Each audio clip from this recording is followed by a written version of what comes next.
This is, for me, I've been covering the sector for 12 years. When I was global head of Islamic finance at Moody's, we were rating the Sukuk, looking at the legal documents. It's very complicated. I'm going to try to demystify some of this for you and show actually it doesn't need to be that complicated, and ultimately institutions like ESCA can actually help make this a simpler market. This is why Islamic finance, I think Islamic finance is actually good from an economic standpoint, not just from a religious one. In an Islamic finance system, you wouldn't have $21 trillion worth of debt for the USA, $135,000 for every man, woman, and child, for every tax-paying citizen, sorry. Islamic finance, you can change the word Islamic for equity or asset. Islamic finance is about equity finance or asset-backed finance. The idea that you can just raise debt with no genuine economic or tangible purpose is something that is discouraged in Islam. So, two key elements: prohibition of interest-based income, encouragement of tangible, asset-backed, real economy, all these things that are good for society as a whole. Equity financing is much closer to Sharia. Most of the problems that you see today around debt and inequality, call it Greece, call it sovereign debt crisis, it's all about printing money, people buying things they don't need with money they don't have. But unfortunately, most market at the moment wants a debt-type instrument, so this is where you have Islamic finance bashing heads with the debt markets. The Islamic markets and the most important people are the investors and the issuers. The scholars, the bankers, the lawyers, even people like myself, we're not really that important. It's the people with the money and the people who need the money. They're the ones who decide the shape of the market. I'm going to go through some structures here. Now, you don't have to really understand them. All you need to know is that they're complicated. That's the real takeaway. So this is a wakala structure, lots of boxes, lots of arrows. You have this thing here. This becomes very important later on. From this whole diagram, as long as you see this term purchase undertaking, exercise price, this changes everything. So you have these Islamic structures, each one for a specific economic purpose, as we'll see. But then with a bit of legal engineering, you introduce this, and you get back to a bond-type structure. So this is a wakala sukuk, an ijara sukuk, and look, here we have purchase, sale undertaking. So until you have this part, it's behaving like a lease type structure. Everybody knows what a lease is. You have an asset, you pay rental payments, et cetera, et cetera. Here's a mudaraba structure. Again, purchase undertaking. So up until this point, if you were to cross this out, it's behaving like almost like an asset kind of management agreement. So here you have three very different structures: wakala, mudaraba, ijara, which in Islamic finance are three very different things. You add one contract, they become the same, effectively, from a risk and return standpoint. Last one I'm going to cover here, again, musharaka, partnership arrangement, equity joint venture. Add this element, you get back to a bond or debt structure. I'm going to ask a question. Who knows what the fifth structure is I'm going to present on the next slide? Any takers? Murabaha? Okay, that is one, but that's not the next one I've chosen. Bond. You can see how simple this is. So all of those previous structures all come back to this. This is what the investors want. And so for me, when I was looking in my career at Moody's at probably 50 different sukuk, hundreds of pages of legal documentation, all trying to do this. And this is a big issue in Islamic finance. Now, the fact is we have to be practical. The market exists. As was shown in the previous presentation, 100 billion issued last year. Investors, they want a debt-type instrument. Issuers, they want a debt-type instrument. Saudi Arabia wants a debt-type instrument. It doesn't want to give equity. It doesn't want to give land. It wants to borrow the money and to spend it on social programs, etc. Now, they could build a school directly with a Sukuk. That would be very Sharia compliant. They could build a road. But it's very complicated to do that. They said, look, just give us the money, we will borrow it, and then we will spend it. So this is what the market wants. And so all of this legal structuring, everything, all these pages, comes to this. So that's the challenge. When you're looking at Islamic finance, when you're looking at Sukuk, you look at all these structures, all these arrows, all these boxes, and you get confused. You know, what is happening here? Where is the money going? And in the end, because of those red circles that I showed, you get back to a bond structure. And this is why I think for what it is, the market is too complex. You accept you have to be practical. The market is behaving like this. What can ESCA do? What can central bank do to try to standardize this market and to make it easier for other private sector corporates to come in? Because I'm at the moment working with smaller private sector corporates. When I tell them that to do a Sukuk with lawyer fees, fatwa fees, rating fees, cost them $500,000, I just stick with the bank. You know, I'm not going to do the Sukuk market. So the volume that we saw in the charts before, governments, banks, they don't need to worry about this so much. But if you want to really have a private sector, corporate Sukuk market, domestic, like Malaysia, these issues need to be tackled. This diagram, it's a bit famous. It's more than 10 years old. I've had it from my slide 10 years ago. And it's quite sad to say it hasn't really changed because it reflects the fact that the market really hasn't changed. But this is why you see some very funky colors and all these sorts of things that when I was younger I used to practice with. But up until this point, you have like a lease structure. You have assets, you have a sale of assets, you have a lease, but then right at the very end, bang, you have an asset purchase structure which says, whatever assets I gave you in the Sukuk, I buy it back from you at 100. This is your principle, effectively. This is how you get back to a bond. Even though there are assets, even though there are lease, the lease payment will pay you 5% a year. The asset really still belongs to me, and I buy it back. So I gave you 100, you gave me 100, and in the end I gave you back 100 plus 5%. It's a bond. Meanwhile, you've incurred a lot of complicated legal expenses, rating expenses, et cetera, et cetera. If you're ever looking at a Sukuk, look for this contract.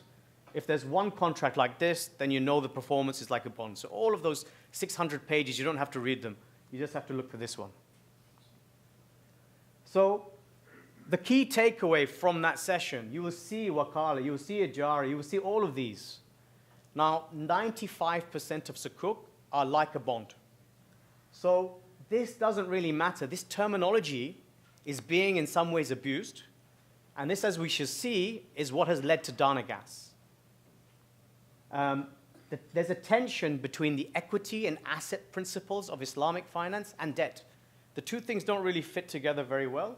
So people are getting very twisted into trying to make these structures look like debt.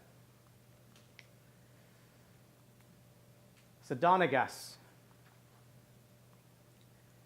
This is the share price of Dana gas.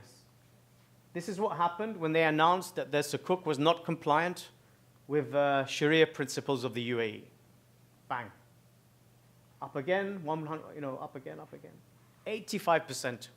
One of the Sukuk in Dana gas is a convertible. So in theory, that convertible should convert into equity, and you can see why Dana gas doesn't want to convert, because all of the equity holders of Dana gas will get diluted. So it's not really, in my view, about Islamic finance or Sharia compliance. It's economics. Most of these things, it's about finance, money, land, but what is different is that in a Sukuk, you now have a difference with a bond. They couldn't do this with a bond. But because there's a complexity in the UAE civil code, specific to the UAE, their lawyers are very clever. They've found a way not to pay and not to default. It's because they're still in court. And we'll go into this in a second. But this, in my view, is what I think is driving this, and so far it's working. This is Dana gas's Sukuk structure. As you can see, very complicated. Oh, look, there's an exercise price. So whatever the Mudaraba assets were, Dana Gas will buy it back from you at par value. This is your principal exchange that you would see in a bond. Dana is arguing, now that they took the money, when it comes to repay the money, actually, you know, it's not Sharia compliant. This should really be a proper Mudaraba where we share the, you know, you provide the capital, I manage it for you, and if you lose money on the capital, well, you know, this was what we did. So now that they have the money, they don't want to pay. But you couldn't do this with the bond, so this is the risk. But it's not a risk for the sovereign. Saudi Arabia, UAE, Kuwait, they don't need to find a legal loophole. If they don't want to pay, they can change the law. So the sovereign, debt market, Sukuk market, unaffected. Banks too, relatively unaffected. The bank can't go to the central bank and say, oh, I didn't know this was not Sharia compliant. The regulator will go, what are you talking about? You're a bank. If you don't know, then who knows? Who is affected? Private sector corporates. And this is the market that you're trying to grow in the GCC. You want to get more genuine domestic debt, Sukuk markets. This hurts them. But this is a very small market. So that's why you won't see much of an impact on the charts that we saw previously. UAE Civil Code, 1986. I was 12 in 1986. When they did the Sukuk, who looked back? No one looked back. So in the UAE Civil Code, there is actually a definition of how Mudaraba should behave, going to the Islamic principles. Later on, somebody took the Mudaraba, made it into a bond. Now, Dana Gas is saying, under UAE Civil Code, this is how it should behave. You should also lose money. I don't have to pay you back the full amount. And this is what's going back and forth. So Dana Gas is saying, our Sukuk now, after taking the money, now we're saying it doesn't comply with the UAE Civil Code. So this is something that should have been done right at the beginning. So, It was not highlighted in the contract. no, of course not. No, because when they took the money, this was not of relevance. It's only when you have to pay back the money this becomes important. So, I mean, somebody told me Dana's done a very bad thing in a very clever way. So, you know. So the conflict between the UAE definition of Mudaraba and the English law-based structure, the purchase undertaking, is what's causing this and what's given Dana the opportunity to do this. And now this has gone beyond Islamic finance. This is now about international law versus local law. So this goes beyond Sukuk. Any Sharjah company or any UAE company, if this doesn't go the right way, then this has impact for beyond Islamic finance. So it's, in my view, it's a matter almost now of public policy for the UAE because the reputation of Islamic finance and so on, in my view, is being affected by this. And I'm aware, whereas institutional money is not investing in government bonds, they are waiting to see the outcome of this case because everybody told them it was just like a bond, and now you have $700 million worth of investors who are not getting their money back. That's an important development. What is Dana offering? Now, even if it wasn't compliant, Dana can restructure the Sukuk to make it compliant, but still pay the same.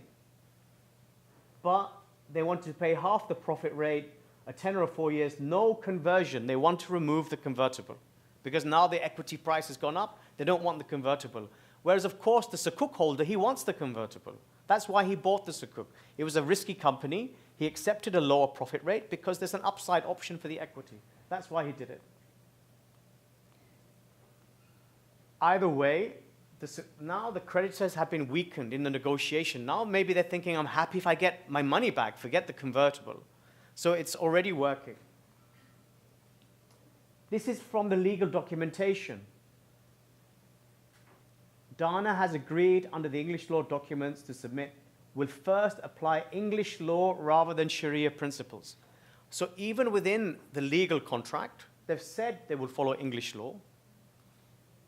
None of the trustee, Dana Gas, will make any representation. So here they're saying to investors, look, right now we believe it's Sharia compliant. You're happy, I'm happy.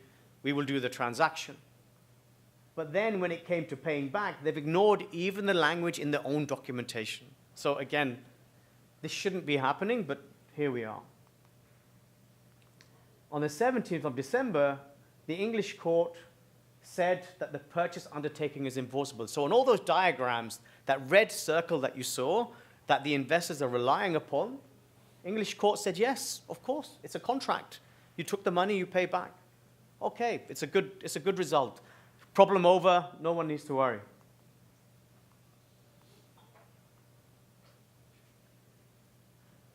English court denies appeal. Sharjah court issues ruling to ignore the UK court and that they will hear the court. Dana then says, I'm going to pay a 5% dividend to the shareholders even while I'm in dispute on the Sukuk. Sukuk holders are, what are you talking about? We haven't even fixed this case and you want to give money to the equity. So then the UK court says, no, you cannot pay. So now you have this legal tug of war between Sharjah and England, English law. And so the investors still don't have the money. Meanwhile, Dana Gas share price went up again. They signed another contract with Kurdistan.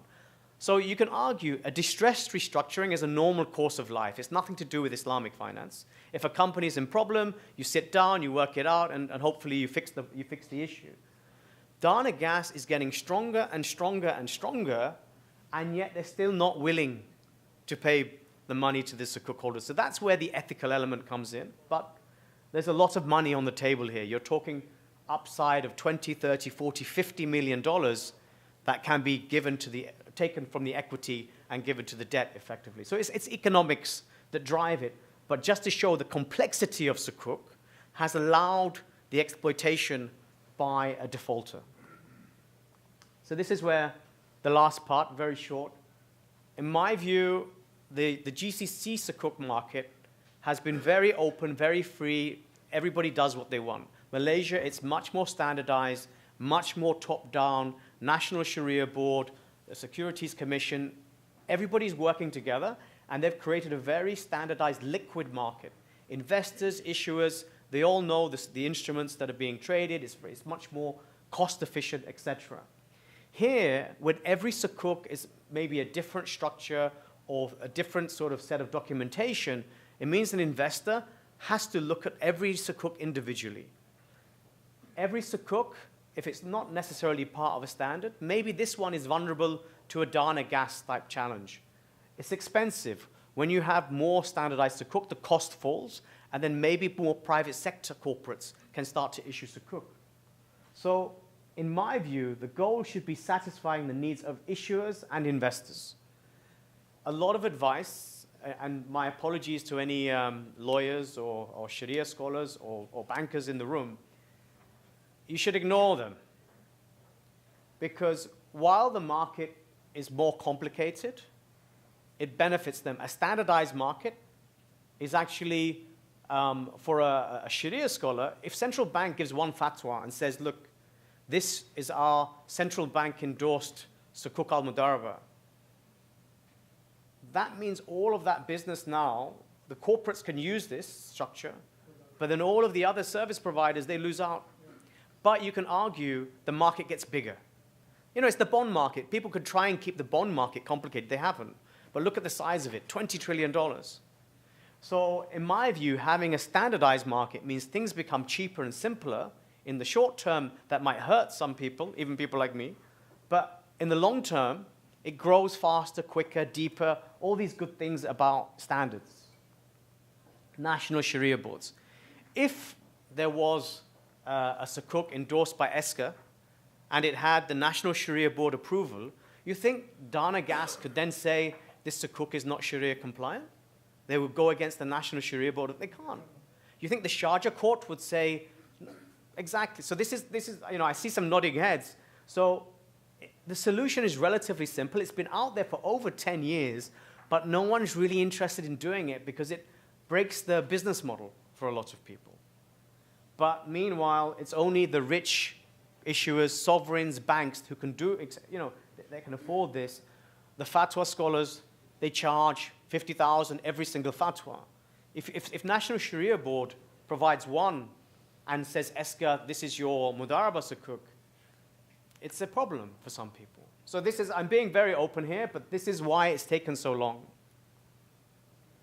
Benefits, reduce Sharia uncertainty. You wouldn't have a Dana gas type problem if central bank higher Sharia board says, this is my approved wakala, this is my approved. You can use it, you don't have to, so it should never be compulsory. Standard should be about, well, I say compulsory, but this is the endorsed one. If you want to use something else, you can, but then the investor will say, why are you not using the Esker standard? So then you let the market choose. You shouldn't force people to say, use this. You say, look, this is the one that we like. This is the one we think works. This will have more confidence for the market. You don't have to use it. You can use it, up to you. Reduce legal risk. So all of these things are good for a domestic Sukuk market if Esker and central bank can get together.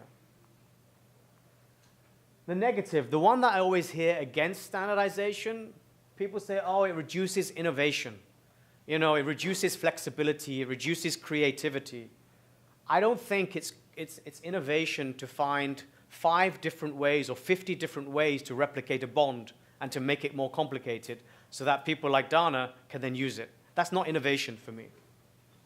So when 95% of the market wants a bond-type instrument, give them a standardized bond type and let them use it. And for those people who want the genuine, more asset-backed, esoteric, equity-sharing, asset-backed, they can do that. But this just says for the rest of the market, at least we have a standard, and investors, international investors, can be comfortable with that. That's it, really. Thank you very much.